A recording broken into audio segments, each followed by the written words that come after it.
You're watching StratNews Global. I'm Amitabh, Revi. And in Cambridge, Massachusetts is Professor Anthony Saich. He's Director Ash Center and the Daewoo Professor at the Harvard Kennedy School. Professor Saich, thank you so much for your time. I'm happy to be here. Professor Saich, you testified before the US-China Commission, which has now since given out its report with 19 recommendations. I just wanted to start with some mention that they had of India and how there was some evidence apparently in the report said that the clashes that took place in Ladakh in India with the PLA could have been premeditated. And that's, of course, that left 20 Indian soldiers and unacknowledged number of PLA soldiers killed in the first such instance in decades. The quote from the report is that some evidence suggests the Chinese government had planned the incident to possibly include the possibility of fatalities. What does that tell you about the PLA? Well, I think I'm not myself a security expert, sure. But if I look at that report, I think there's two things which might underscore such a view of the events along the border. And the first is that China and the PLA has always been assertive and aggressive about defending what it sees as its territorial integrity. So in that sense, it may come as no surprise that there was the build-up before the clash which occurred. A second factor I would say is that if we look back historically, what we do know is that most of these border clashes, whether it was earlier with India, whether it was with the former Soviet Union, or whether it was Vietnam, was actually instigated by the Chinese side, despite what they may have said at the time, that it was a defensive action and so forth. But as we've uncovered more documents and more evidence, it has become clear that it was at China's instigation. Now, whether the PLA was acting on its own accord, or whether it was with any kind of direction from Beijing, that's almost impossible to discern. But then the atmosphere which comes from Beijing is to be more assertive in declaring China's territorial integrity and indeed pushing back against what it sees as any affront to criticisms of China's approach, not just on the border with India, but we're seeing this increasingly globally, Australia being a very obvious recent example. So if you create that kind of atmosphere, then these kinds of incidents may not be so surprising. What's the reason for creating these kind of incidents? Because like you pointed out, it's Australia, then there's Hong Kong, there's Taiwan, the Uyghurs in Xinjiang, the South China Sea, the East China Sea, the Senkakus. There's a whole lot that's going on there. Yes, I mean, what we've seen really going back a decade is a more assertive nationalism coming from the Chinese Communist Party. It did not start with the current General Secretary Xi Jinping, but I think there's no doubt that it has strengthened in the period in which he's been ruling China. It is difficult to get to the bottom of, because in many ways this is actually undermining China's global standing at a time when it's trying to preach the fact that China's global integration is a win-win for all and this benefits for all. And yet we do, as you say, see these instances of aggression, both in the seas around China, but the tariffs now on Australia. And what we've seen is, I think it's playing really to a domestic audience of strong nationalism. And I think this relates to a fundamental challenge for the Chinese Communist Party, that few people in China really believe in Marxism anymore as a guide to action. So what does underpin the legitimacy of the Chinese Communist Party rule?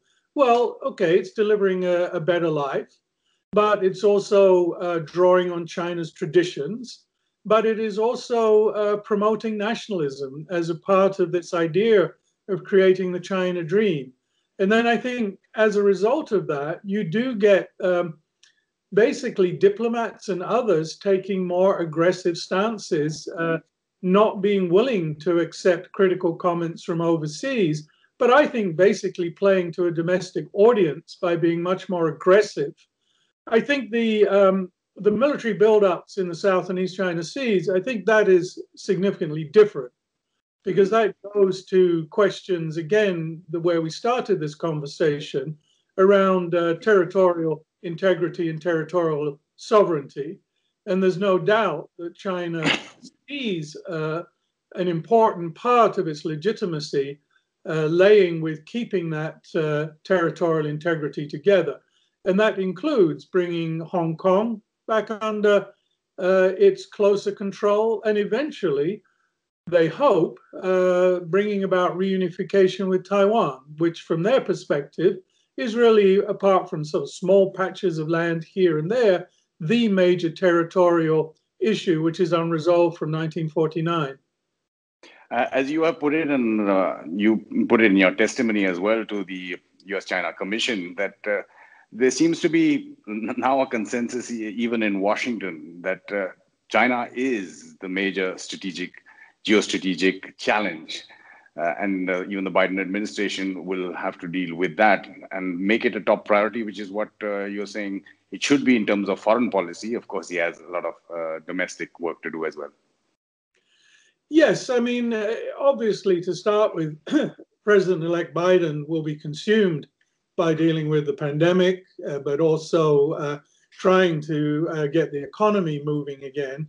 But there are, as you say, very significant global challenges out there. I mean, there's the question Iran, nuclear deal.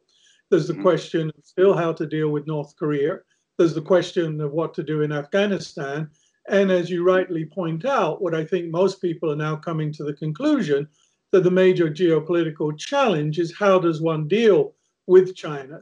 Does one confront? Does one try to cooperate? Does one try to constrain? Or is it actually a mixture of all three? I think that President-elect Biden will be somewhat hemmed in by the policies from the President Trump administration, because he's not going to want to back away, for example, from the trade deal, from the sanctions initially, because he does not want to be accused from the start of being weak. So I think what we see as being in place, and perhaps what President Trump may put in place before he leaves office, it'll be very difficult for President Biden to walk back. I do think, though, that we will see President Biden, once he becomes president, trying to stabilize the relationship, not let it slip into a Cold War. And I think most importantly, I think that he will seek the support of allies, those who feel aggrieved or those who feel affronted by China's actions, to try and put more joint pressure on China on key policy questions moving forward. And as we know, that is one of the things that China likes least, the sense that it's somehow being ganged up upon. When you look at the 19 recommendations that the report suggests, top of the list is reciprocity. So this is something that you've also been talking about for years now, much before all this has come up to the fore, that it's not necessarily enough to just say, like India has in 2 rounds, banned Chinese apps, but to ask for reciprocity in various dimensions in China.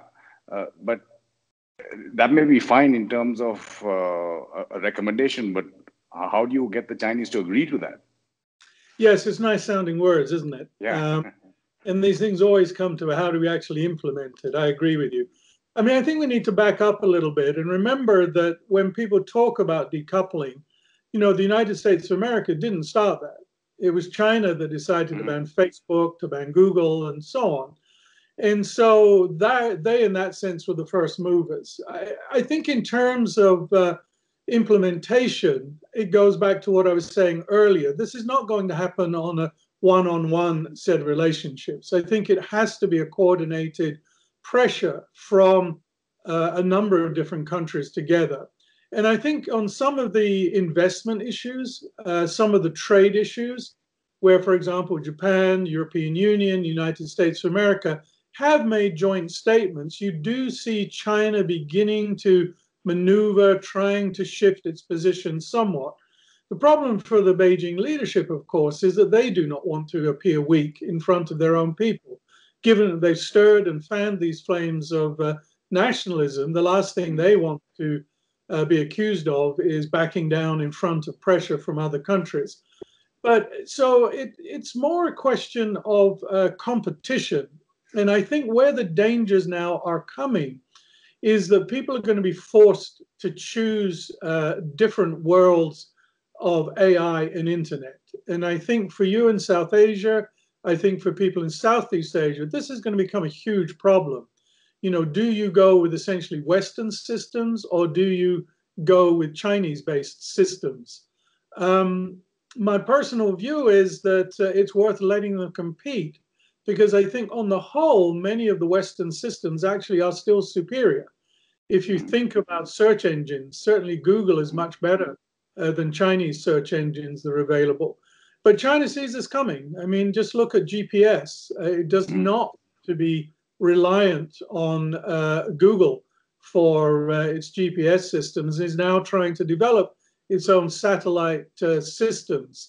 So I agree with you. It's a nice thing to say. It's going to be very difficult to realize. But I'm not sure that just simply banning is going to be effective unless there's that push of nations together to strive for reciprocity and to make it abundantly clear to the international community that that is what is happening. It's not the West stopping this. It's because many of these things are blocked within China itself. You have again been pointing out this for quite some time now, that if there's need to, as there is seen now, to pressurize Beijing, the CCP, Xi Jinping, it is possibly through global financial markets, which they see a huge necessity for. Yes, I mean, if we think about decoupling, that is the one area at the moment which is inconceivable to think about decoupling. There's about $5 trillion of interaction in the global financial markets. And currently, as you suggested, China really does need that access to global financial markets, especially if you look at its plans moving forward. That's where also, obviously, Hong Kong played a very important role. And China doesn't have the domestic capabilities or capacities to replace that access to global financial markets currently. That does give other countries a pressure point. And I think it's interesting if you note that where much of the discussion in China has been about shoring up questions of debt, its financial markets, regulating the financial markets better, and also trying to liberalize somewhat in that area, because I think it knows its weakness, and it is an area where it wants, if you like, to buy off foreign pressure by granting some sort of limited access or more expansive activities for global financial institutions. I think what China is developing along with that is putting a lot of its focus on digital currency. It knows it can't replace the greenback in the real world, if you like. Obviously, more trade is being settled in renminbi. We're seeing, swaps in renminbi, but still the dollar dominates. But China is pushing very, very hard in the realms of digital currency, and I think it sees in looking to future financial issues, that's where its comparative advantage may lie. When you're talking about a weakness, it's domestic, that it needs to continue its plans, like you were pointing out. And if we use the term expansionism abroad as well, its military is expanding at a tremendous rate as well. So it needs that money. Where is it getting that money from? Well, that is a good question. I mean, it has been tapping, obviously, into global financial markets. Domestically, it's beginning to run up debt. It's approaching a number of crucial questions it has to resolve for itself. And these are ones that we're quite familiar with in the West. Military buildup against aging populations. We all know that China is now becoming rapidly an aging population. It's going to find itself in the guns versus butter debates that we talk about in other nations. That is going to be a big drag on China moving forward. It also has tremendous problems that its growth model, and this is why it's trying to shift that growth model, has been overly dependent on state-led investment. It's trying to push the shift towards consumption. And while, yes, anybody who goes to China can see that consumption is conspicuous and is growing, but if you look at it in terms of percentages of actual GDP growth, over the last decade, it's only shifted up by a couple of percentage points. So it's still very, very heavily reliant on that state-led investment at every level. And that is what is charging up a lot of this debt, and a lot of which is irresponsible. I think it's also why China has stopped quoting GDP target figures. Yeah.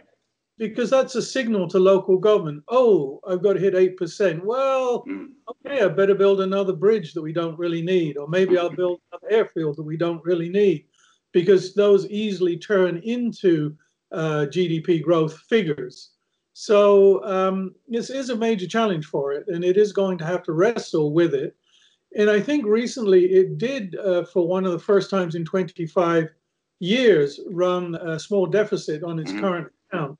That's likely to be, if that does become structural, as I think it will, then that is only going to increase this need for a global engagement in financial markets. Considering all of this, and like you're pointing out, the need to seem strong even domestically, what's your reading of Xi Jinping's strength within the system itself? I mean, the anti-corruption drive, of course, continues, and that is seen by some as purging any elements that could threaten him. Is his position absolutely cemented? Is the Communist Party inevitable in China? Well, the obvious answer is we don't know. If I did know, I'd probably be speculating on the stock market. But at a more serious level, there's a lot of grumbling within China about this accretion of power by Xi Jinping, but I don't see any obvious evidence that there are significant groups, who are moving against Xi Jinping. And all the evidence that we see would point in the opposite direction to that. The 19th Party Congress was very successful for him. If we look at the new plans from 2020 to 2035, it gives the impression of a leader who sees himself overseeing that process really for the next 15 years, whether he's in a formal position of power or not. And as you know, by abolishing the term limits on the presidency, that does seem to indicate that he intends to keep in power for a longer period of time. And what was significant at recent meetings is that there is no successor in sight. Normally when you would have come to the 19th Party Congress, you would have sort of seen who is being groomed to take over. Now, they don't always take over, and they may have been thrown under the bus before that, but there was no indication of that.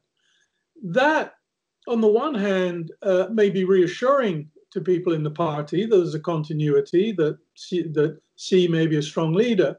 But at another level, it can be disconcerting, because what we do know in China is that transitions of power in the Chinese Communist Party have always been fraught with problems and danger. There's hardly ever, only on one occasion, really been a peaceful transition of power. So it really is pushing off questions of institutionalization, long-term stability into an uncertain future. On the anti-corruption issue you raised, yes, I think it has been used to remove opponents, and certainly corruption charges is now the weapon of choice. It used to be ideological line struggle, but that doesn't mean much in the modern world. So now people are wheedled out for corruption. But I think we have to also be fair that it's gone much broader than that. It's not just been simply a factional struggle and a factional fight. I think when Xi Jinping took over the mantle in 2012, he looked around to see a China that appeared to be a mess.